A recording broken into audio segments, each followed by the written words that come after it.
hello. All right, Mike. So I got to introduce you first. You got to let the music play out, okay? No talking. And we're dancing. And we're getting it. And we're grooving. And we're moving. And we're shaking. And we're baking. And we're loving. And we're doing something. And we're moving. And we're grooving. And we're doing it. And we're doing it. Hello, everybody. This is Setting Sail with me, Steven Sayl. We got a really good one for you. Let's do it. Let's take off now.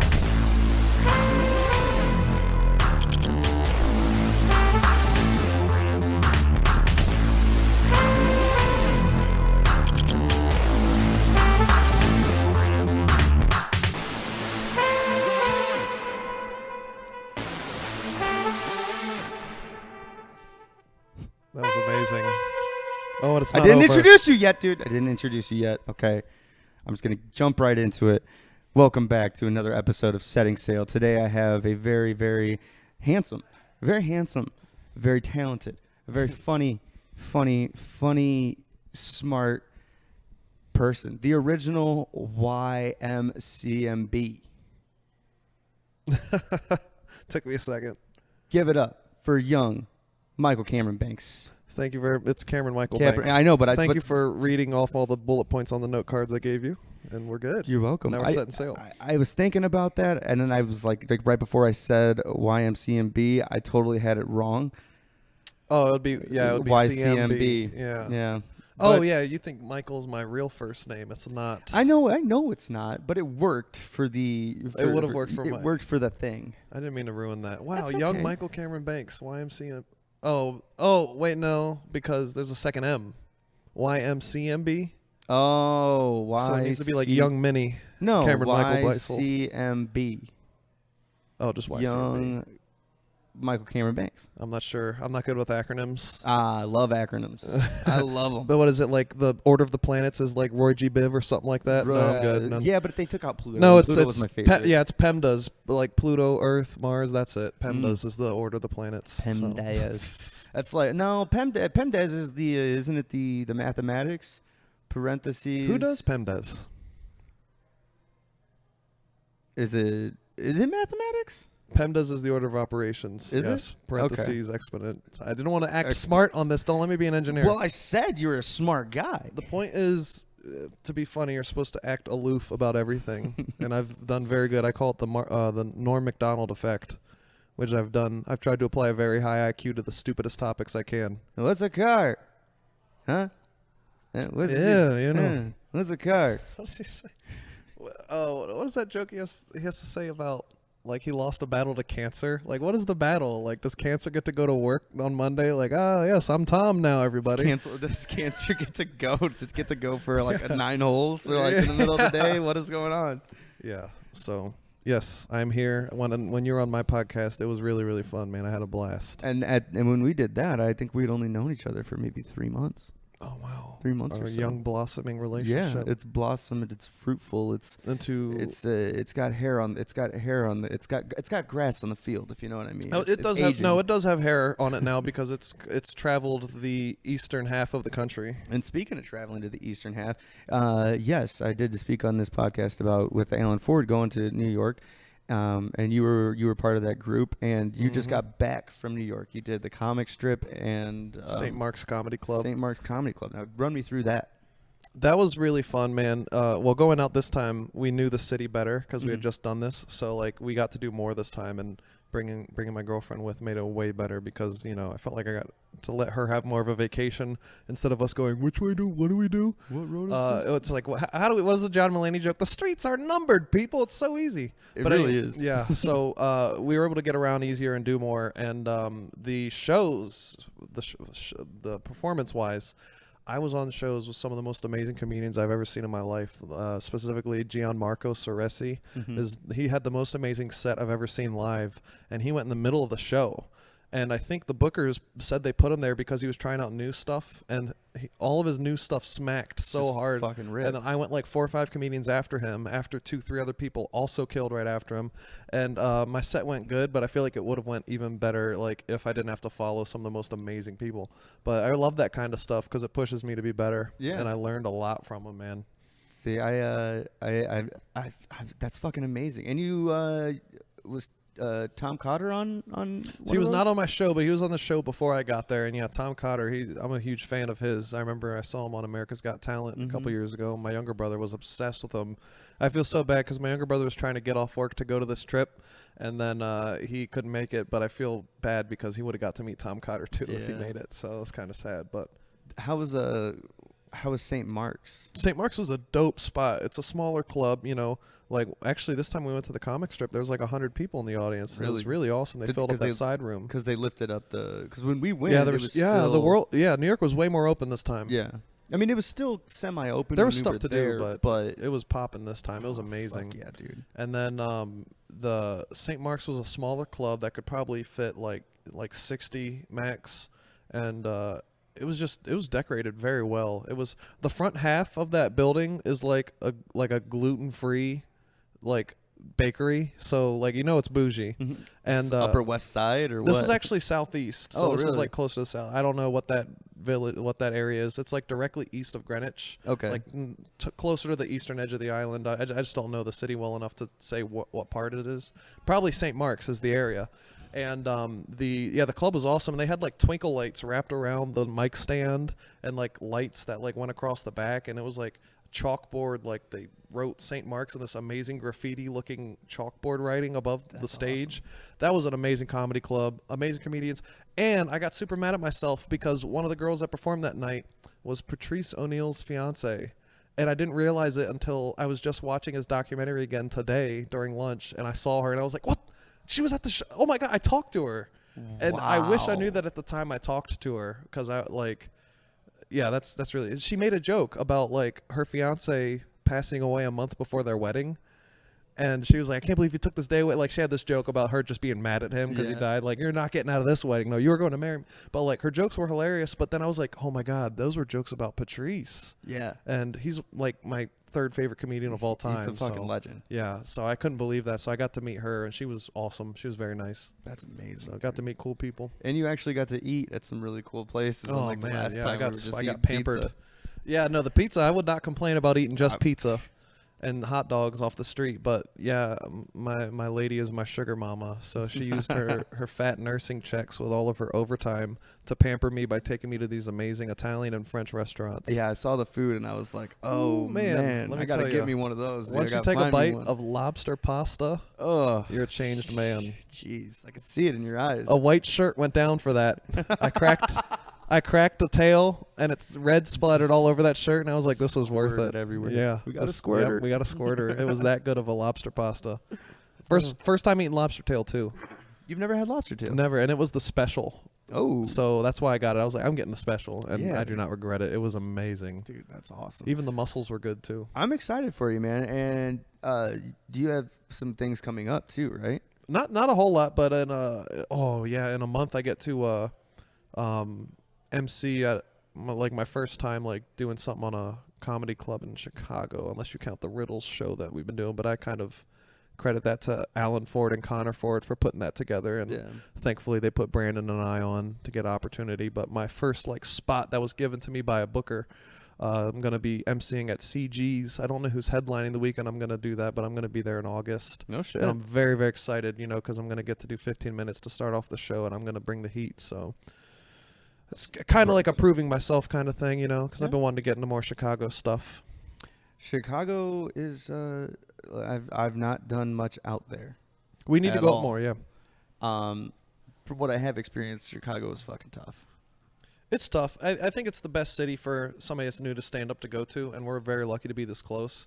Because if you go to LA, you're just gonna get trampled by fake people and liars and a terrible scene that is really only for the people that have already made it. Like, you got like the Seguras, there's only one Segura. Yeah. There's only one Kreischer. There's only one Bill Burr. Those people are the top dogs, and they're going to have plenty of work out there. Mm-hmm. New York City, we go out there, and it's like, oh, you got to pay to do all this stuff. You got to do that. You got to bring people to shows. It's impossible for you to survive as a newcomer. Yeah. Chicago, you get opportunities. People actually want to listen to you. They're pretty friendly. Mm-hmm. And, I think you and I should definitely start taking more advantage of our proximity. Those coastal cities are real cutthroat. Yeah, I know. They are. Really, really are. It's sink or swim out there by the water. That's how the water works. That's why Yes. we're setting sail, dude. We don't sink here. Exactly. We set sail to fucking forever. On the we just sail right over to Chicago across Lake Michigan. Across Lake Michigan. We're setting sail until we reach the ice wall in our Antarctica. Until we reach the ice wall in Antarctica. That's where we're sailing to. I just realized that you're a sailor and you work on boats. Yeah. Yep.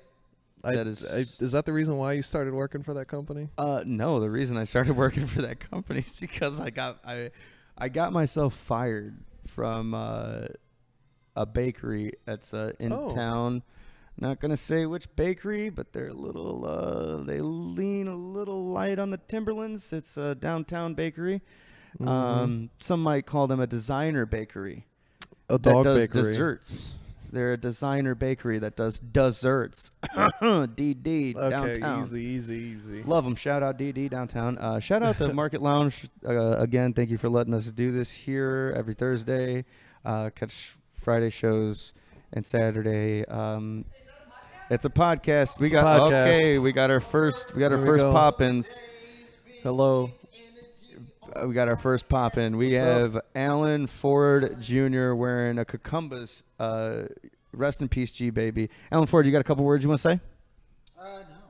Okay. He doesn't want to say anything. Well, then why are you here? Alan, did you know that at St. Mark's, Von DeCarlo was Patrice O'Neal's fiance? Von DeCarlo. The lady with the curly hair that said she gained like 15 pounds in the quarantine, but she only gained 15 good pounds because it looked great on her. Do you remember that girl? The black girl? She looked half black.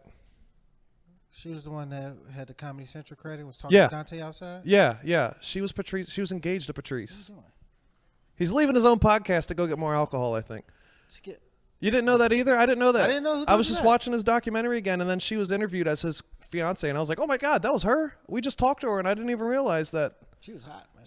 She was. That's why I said she gained 15 good pounds. But You want to hear? I don't mean to hijack the podcast, but so me and Mike and Rachel went our separate ways. Last day, it was like 3 a.m. or 2 a.m. oh yeah. And I was waiting on the subway, and some black homeless dude without shoes. You know, the homeless people out there. You obviously know how they He are. knows. Was yelling at everybody, and I just so happened to look at him, made eye contact, and he said, "What are you?" I don't know. Okay, I'm gonna just say it. What are you looking at, you faggot nigger fish? He thought you were Lori Lightfoot. Yes. I'm just stuck on why fish at the end of it. He thought you were Lori Lightfoot. Here you go. Eric's here. Give it up for our recurring guest, the number one recurring guest on this podcast. On both mics. I went on both mics. I'm here to say, because Alan Ford's here, that bullet trains are a great idea. No, we're not even going to get started on this y'all bullshit. need to let that go. Bullet trains are a bad fucking idea. Do you want to talk about this? No, I don't want to talk about it. I'm not going to give Brandon Keene All right. satisfaction. It's your podcast. We're not I doing think it's it. a good idea. I don't know. You You guys like think it's the not bullet? feasible? You like the bullet thing? Well, because I'm an 87-year-old man trapped inside this body. Okay, so public I almost said transformation. Public transformation. Public transportation is an interesting topic, but yeah, I mean, like, I think we call that a Caitlyn Jenner. Have you heard of Elon Musk's theoretical vacuum-sealed commuting pods? No. He had this I haven't. idea for like these vacuum-sealed pods where like you just get in one by yourself and it like shoots you, like it could turn the commuting in Los Angeles down like to be 10% of the travel time for people that need to commute to that city. So what is it? So like public transportation is something that I think is really cool, and Brandon was talking about how great it worked in other countries, and you guys were just shitting on the idea. He had hard proof of it working in other places. I enjoy a slow-moving train. I enjoy walking. Yes. I don't do the planes. That's because you're country, man. Yeah, I guess. Would love to go meet my friend Robert Friday. He was Eastern Shoshone, I believe. Native American. Okay. And he was saying, man, reservation life is just country living, man. We move slow. Like, by the way, we were looking at houses to paint for this mission work I was doing, and we were just standing in somebody's backyard that I had no idea where we were at, having like a 20-minute conversation about this. Like, everything is just moving slow on the res. You'd love res life. I would, honestly. I would love it. I don't like, I mean, I can do it. Like, in New York, I can do the moving fast. In Chicago, I can do the moving fast. Yeah. But, like, for me, personally, I just like to go at my own pace. Yeah. I don't like to be forced if I want to sit and fucking just, like, I just want to walk. Like, I just want to walk. I don't want to speed walk. I don't want to move with any sort of intention. Like, I have to be somewhere. Because realistically, you don't. You don't have to be anywhere. You can be wherever you want to be at that particular time. You don't need to be anywhere. Oh, I need to get to work. No, you don't. Go fishing. You're fine. You don't need to be That's anywhere. actually one of my former coworkers. He said when he lost his job like a couple years ago, he just went fishing for like a month. Dude, I love fish. Do you like fishing? I love fishing. It's fun. Sometimes I want to just down a bottle of tequila, and sometimes I just want to go bass fishing. I am more of a cheap, like a macro brew beer when I'm fishing, like a Miller High Life, a Bud Light, a Coors Light, or something like that. Yeah, PBR for sure when you're fishing. PBR, something like that. Like, that's my drink of choice, not really so much tequila. But Alan got me hooked on tequila shots while we were in New York. I took plenty, and I love them now. Tequila's got me. If I drink too much tequila, I start thinking about all this shit. You know, it makes me sad. It's like, oh, I bumped my toe 3 weeks ago, and I start just crying about that.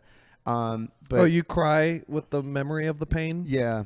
It's like I can feel it. It comes back again, just like my mother. Is tequila okay? So like, you know, like when like drunk people at a wedding, like you hear the song Piano Man, and all the guys are like, "I love you, bro." Right? Yeah. Isn't tequila like that drink for women? It's like, "I love you, bro," for women, because women love tequila, and then they get very. I think it's Fireball. Ooh, no, Fireball I don't think is anything past the age of 25 for human beings. Do you still do Fireball? I will drink it if someone has it.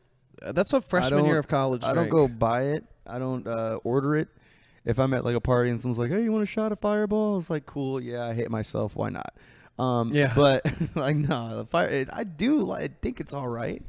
It's no, it's. I haven't no had it in a Sam while. Adams. It did kind of just taste stupid to me after freshman year of college, like because I drank so much of it my freshman year of college with Dr. Pepper and whipped cream. Well, it goes down. Or ice cream, like a root beer float. Oh, with Fireball. Yeah, it's Really? you could make it's Dr. Pepper, Fireball, and ice cream. It's really good. But that's a chilling in the dorm. Like, okay, so Yeah. I'm not a partier. I had to party once, but before like a year ago. Actually, I just started to like going out right when COVID shut everything down. But in college, I wasn't too comfortable. Stay back inside. Exactly. In college, I wasn't a big partier. I always say like my type of party was Mario Party. Just like chilling in the dorms, you can whip up concoctions like that. You Yeah. can do these crazy stuff. So it definitely had some gourmet freshman year drinks at the private school, the dry campus. Was that the year the show Mixology came out?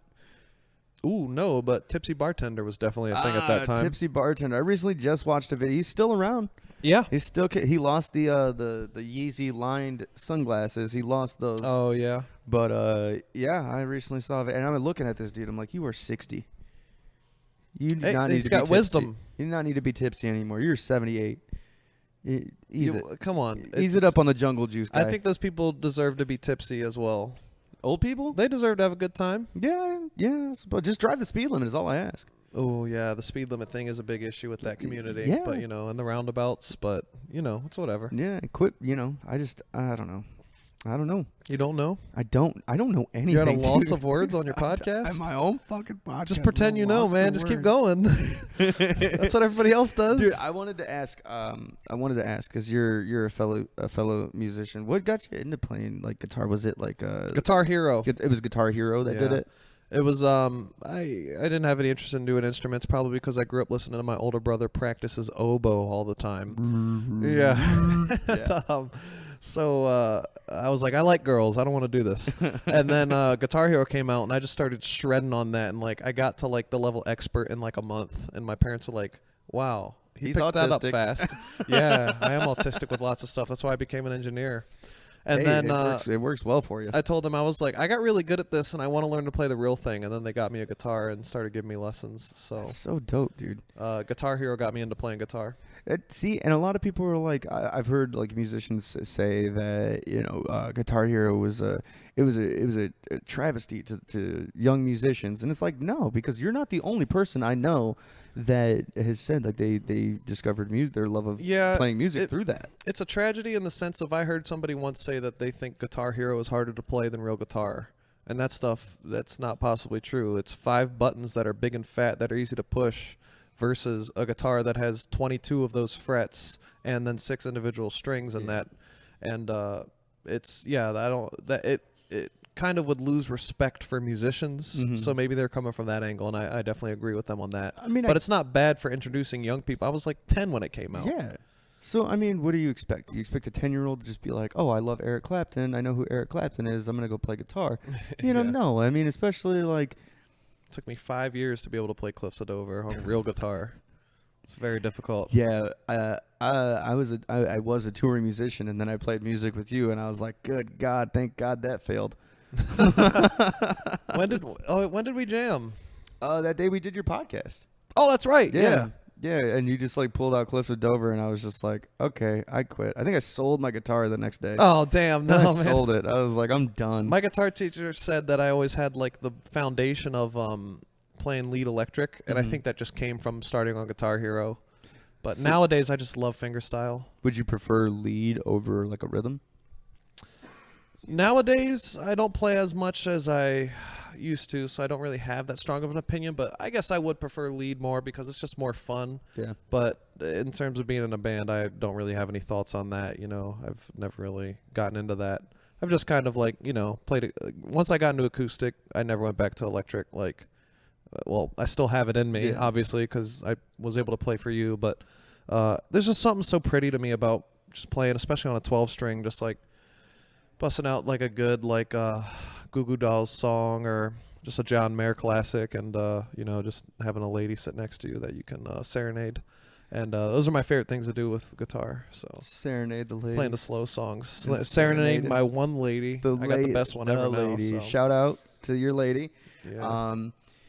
But with music, I feel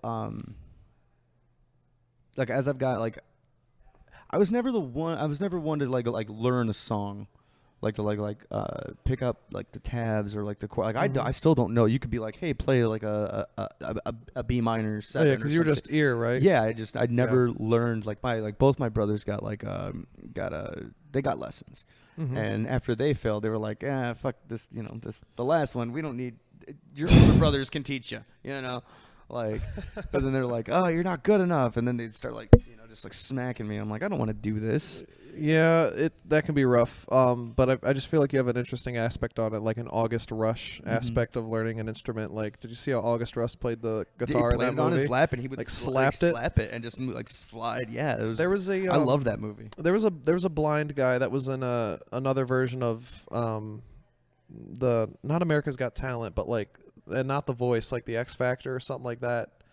And he it was like Ukrainian Got Talent or something, like one of those. And he was self-taught piano, and the way he played it was just like he saw it. Well, he couldn't see, but he saw it. He saw it a different way, and learning it, teaching yourself makes it to where nobody else is gonna sound like you, and that's what I think is really beautiful about self-taught. And nowadays I do err more on the side of listening to something and then just trying to go figure it out on my own. But you know, it's much better to just pull up the chords, or like if you want to learn a riff, you can just look up the tabs. But do you not know how to read tabs at all? I know how to read tabs. Like I learned. It's pretty straightforward.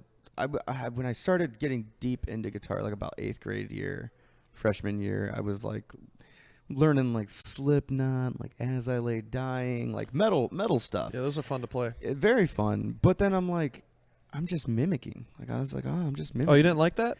I mean, I enjoy it, but my thing is like when I play with stuff, I'll put on headphones and I'll put the music on, and then I'll put some other headphones through the amplifier so I can hear it and listen to it and just make up my own stuff that goes along with the rhythms of things. And we got our second pop in we're today. talking about music right now. Perfect timing. About music. We got Todd McNeely coming in here. How you doing, Todd?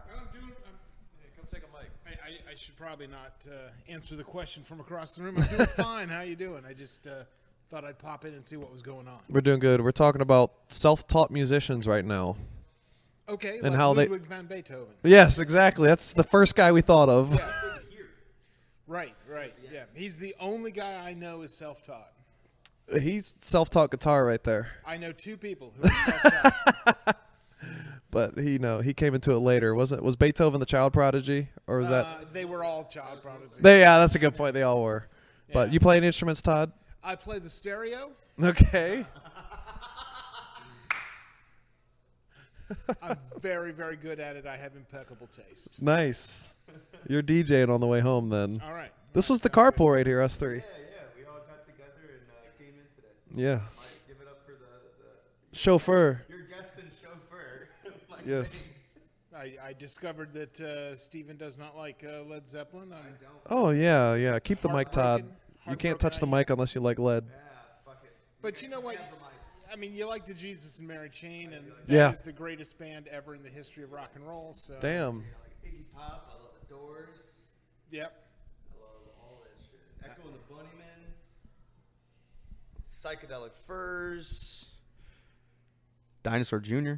Dinosaur Jay Mascis. Jay Mascis is one of the greatest guitar players ever. And, you know, I know some people are iffy on the Smiths because Morrissey is an asshole. Morrissey but is a dick, but Johnny I gotta Marr, good tell you, God. Johnny Marr is amazeballs. Good Lord. Johnny Marr's guitar work. And the fact that he was doing all that layering and everything back in the 80s, like, and that's what people doing now, like at least the music I listen to, they're doing just like multiple layers, multiple tracks of guitars just stacking on each other. Yep. He was doing this in the 80s with film, you know, they're recorded. They're not recording digitally. They're doing this all like every second is money. Yep. And he's just layering and layering and layering. It's beautiful. I love it. Well, okay. Agreed. Couldn't have put it better myself. Here's the mic back. It's good to see you. Todd McNeely, everybody. Hey. Todd McNeely. There he goes. It's He's funny. gonna- I was making that sound with myself just before you picked me up. That's right. You want to shake my hand? Out from the front porch. Out in front of the front. That's why you were ducked behind the bushes. I was hiding. There was a couple kids out there. I I didn't want them noticed to get a 'cause show. you just got your trim done. And what was the trim color you selected? The trim color was blue balls blue. Oh, nice. That was not the trim color. It's not the trim color at all. The trim color was White. there. You go. That's it. I didn't want to say it. I know. Yeah. And the house was blue balls blue. House blue balls blue. They actually that color was ink dropped. I Do took you a remember photo that of my terrible balls. pandemic we had in 2020 where we were all locked inside? What and was that They called? hit Was blue that- balls. Oh, that was the blue balls. We all got hit with blue I balls. thought it was and- some sort of itis. What was the itis? I thought it was itis. Too much eating of the pork or something. Oh, damn. no, I've been This watching a is lot of not Chappelle. Yeah, I was lately. going to say this is not a Chappelle sketch. Alan just told me that because we were in New York and I was like, I want to eat something right now that's going to make me take a nap before the show. And he was like, no, that's just like gas. Itis is gas. I was like, what? And he was It's like, not good never for you. eat to go to sleep. And I was like, what? Yeah, So- tell that to Apparently tell you that don't to want a lot of itis. people. Tell that to half of America. Half of America falls asleep eating. Yeah, dude, it's bad. You know, I mean, they're worried about people falling asleep with cigarettes in their hands. They're worried about someone falling asleep with a chicken wing in their mouth. guilty. Yeah, I've been there. I've heard that Americans waste enough food each day that could feed the whole world. Isn't that something though? We waste enough food. That's on top of what we're eating in that same day. Mm-hmm. We're really bad at wasting food, and it's a shame because world hunger has been solved. We're just not. Has it? We're just not. World hunger is solved. We could easily give enough food for everybody. We're just not giving it to them. We're keeping it, Just keeping it for ourselves. monetizing it, and that's a shame. It is a shame. I mean, I How have could no you- room to talk, man. I'm 220. You know, I'm 5'8". I should weigh about 145, 150 pounds. But I'm a glutton. That's not to guilt people in eating the things that they in the amounts that they enjoy. I love cheeseburgers. There's mass quantities of people that are going without food, and it's very simple. Just hand some shit out, Mhm. man. For real though. I mean, we look at it and there is a way around it. And it may not even be an American thing. It's a cultural thing. It's a human thing. We overconsume. We overconsume everything. We overconsume our entertainment. We overconsume our food. Yeah, Everything is an overconsumption. And why is it? Is it a thing of it just feels good and distracts us from the empty void that we're trying to fill. You know, we have this. That's what they try to say. There's no such thing as boredom anymore. You know, because we always have something to do. I don't think that's necessarily true, but I get the sentiment. And yeah, I mean, we're just very compulsive, and it's what the corporations have wanted us to do, and they've mastered it. They got us all to buy into it now. They make fun of you don't have the newest iPhone. They make Yeah. fun of you if you don't drink Starbucks. And now it's the culture is to shame everybody for not also indulging. So they've definitely won in all of society has been trapped into being consumers, and it's very sad. And I don't understand it because, I mean, Fortnite skins for kids. They get bullied at school if they don't have a Fortnite skin. Like, I mean, I've witnessed my nephew coming home from school crying because someone made fun of him for not having something on. I'm like, dude, that costs money. What about these kids that are living in poverty? I mean, what are they going through when they leave home? Yeah. I mean, outside of what they're dealing with at home. I mean, it's crazy to think about. It is, and it's something that has been building up, and people say we're past the tipping point. And I would agree, 2020 definitely showed us how crazy we are and how sad that our culture has become. I mean, I think TikTok is a great example of that. I mean, how many creepy guys do you think are intensely watching these 14-year-old girls on TikTok? Doing the Bugs Bunny challenge. Yeah. See, I don't even know what that is, so I guess you're closer to that guy than I am. I don't know, but it's all over the place. I'm on Instagram, and like, so stuff pops up on my feed, and I'm like, wait, well, first of all, it's people doing awkward stuff in public, and I'm like, okay, we've kind of lost our way of like decency. And like doing stuff not because out of the good graces of their heart. They're doing things just so they can get a like, just so they can get a follow, just so they can get a That's view. Not everybody though. That's not everybody. Not everybody. But I mean, there's a large quantity of people out there on these apps that are just doing it to hopefully monetize on it and become a content creator. What the fuck? What does that even mean, a content creator? I just see it as the new medium. I mean, it was like, well, there's newsprint, and then there was radio, and then there was TV, and now there's internet. And the internet is the strongest and the most dangerous, but I think of it as the next thing, and nothing is inherently evil. It's like you said, it's the overconsumption of things, and I just hope that more people are getting off of social media. Like, I don't have the apps on my phone anymore. Whenever I want to post a network for comedy, I just get on my computer and do that stuff. And more people are getting sick of it, and we're definitely getting fed up with it in 2020. So hopefully we can find that happy medium with it. But we'll see. I mean, it's always in our face. Everything is always in our face. We can't I mean, and that's a really good idea. Like you said, you got rid of all the apps on your phone. That's the easiest way to get to it. So now when I go to my phone, I still out of force of habit pull out of my pocket and go look where the apps used to be. And they're not there. You know what is there nowadays though? My joke writing apps. So now I go to them and I try to be productive, and I look at stuff and I edit and write, and that compulsion is now getting used for something positively, and it's just people are like, oh well, you can snap and re-download the apps, and it's like, yeah, you got to hold yourself accountable. Yeah. Like people always like try to say like, oh well, you can still do this, you can still do that, and it's like, it's up to you. It is it's like an your addiction fault. thing. Yeah. And it is an addiction. It is an addiction thing. But you can't go to like SCA, Snapchat's Anonymous. You can't go to that. You just gotta like you said, hold yourself accountable. There should be groups for stuff like that, and it's very dangerous with high school girls. Teenage women now have the highest rate of depression in recorded history. Well, that's not really too fair, because recorded history is only like the past couple hundred years, you know. And for mental illnesses, I mean, like, we didn't treat that stuff seriously at all until just recently, and still sometimes it's frowned upon to bring it up. But yeah, it's a serious issue with people's self-image. Yeah, and you look around, you see on Instagram, there's all these self-proclaimed like models and stuff, and then you got like a 15-year-old girl in the Midwest is like, I want to be this. So I'll post a picture and then it gets shit on or something. Next thing you know, something bad happens. It's been like that for quite a bit of time. It's been like that since I've been in high school. Yeah, it's only gotten worse though. Everything is the self gratification of being like, hey, you look good today. That's not enough. Yeah. It's I'm going to take a picture of my outfit. If someone says I look good in person, that's not enough. I need 187 likes, 52 comments, 75 emoticons put on my comments for me to feel okay. If I don't get 3 peach emojis, then I'm not. Yeah, if some dude's not putting an eggplant in my comments, I hate myself. Yeah, and I've only met a couple people like that, and the only one that I can think of off the top of my head now has an OnlyFans, so good for them, they're monetizing it. But yeah, it's definitely interesting. But I think it's this. like I said, the stuff's not inherently evil. I mean, back in the day, something similar to that would be women that went to Los Angeles to become actresses and gotten taken advantage of and abused. Yeah, it's like so. This stuff has always been a problem. Yeah, and you look at the fact of how old are you? You're 25. Yeah, 25. I'm 27. I have had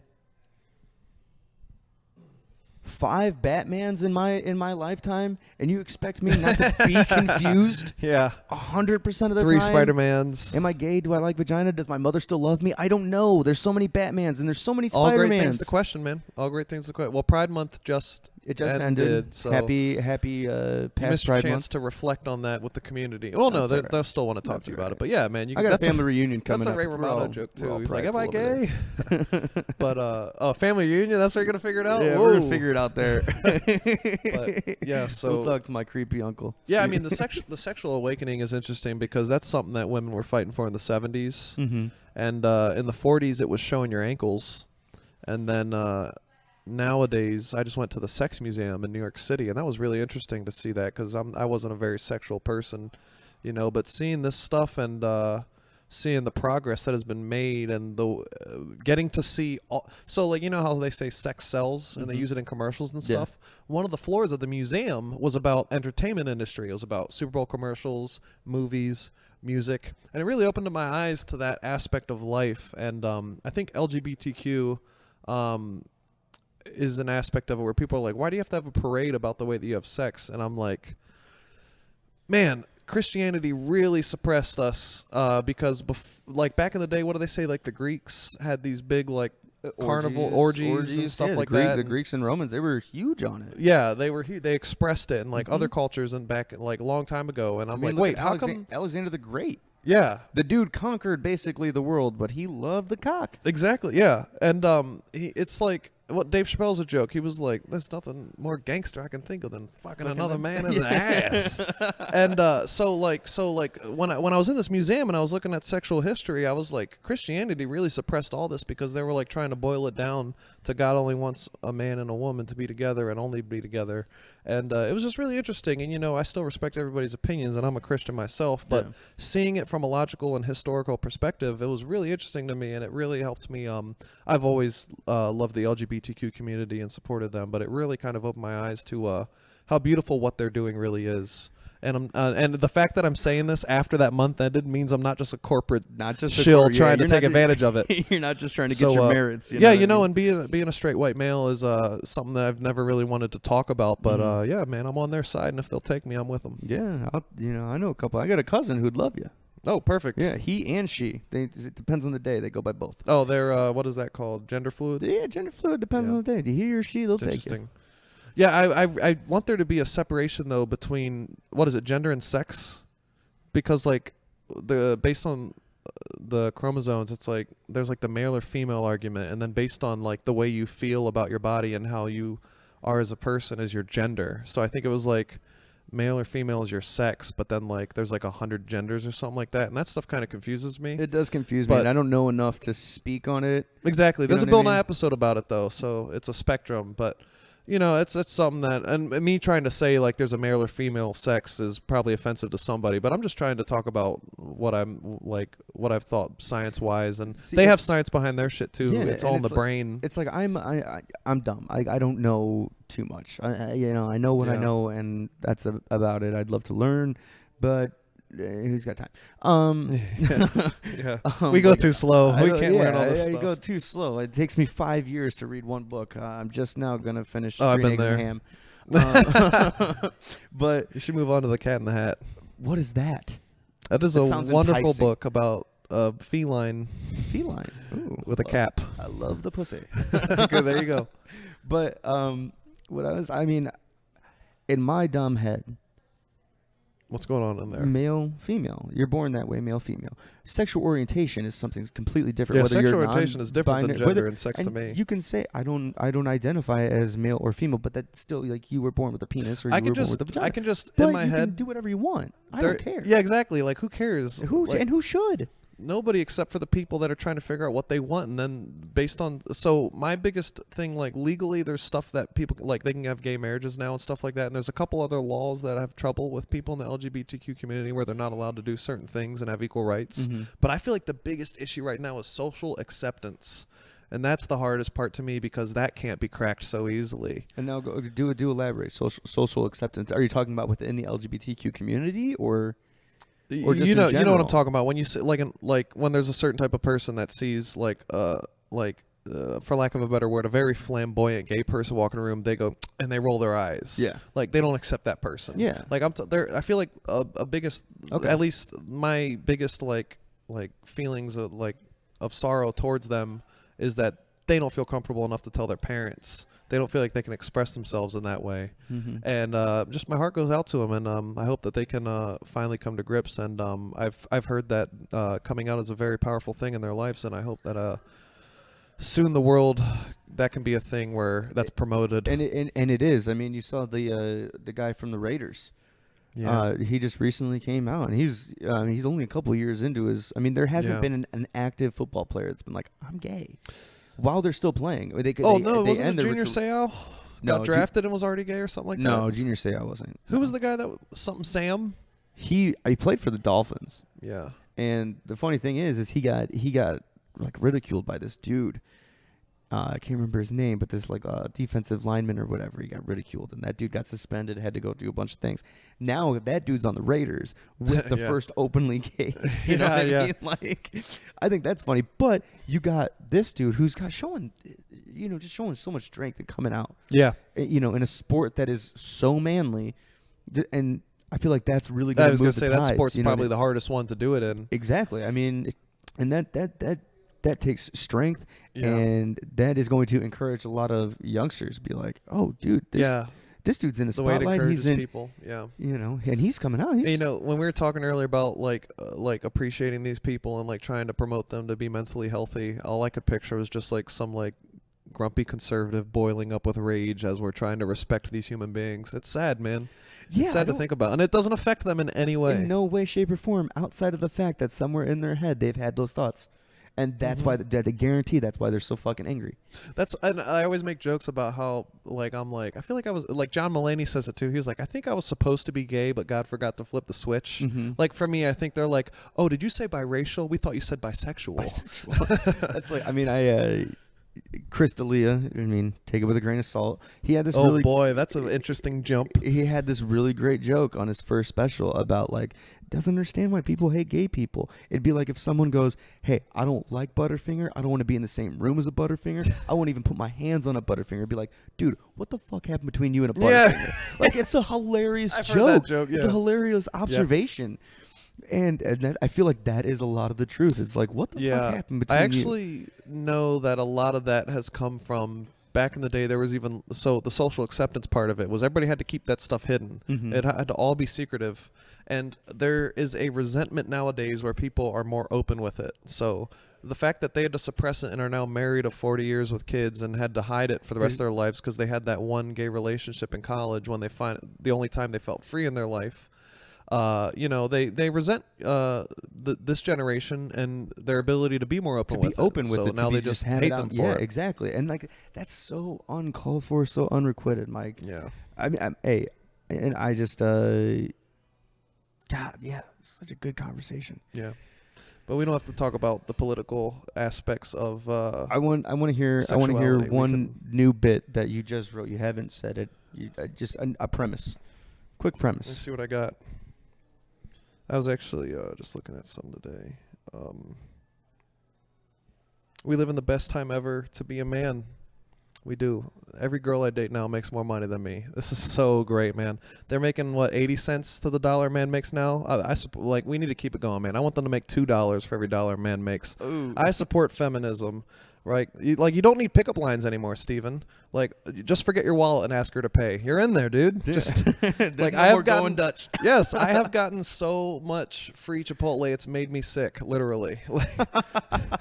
And so I got my nurse now. I'm dating a nurse now, so I learned how to cook, right? I'm going to play my part.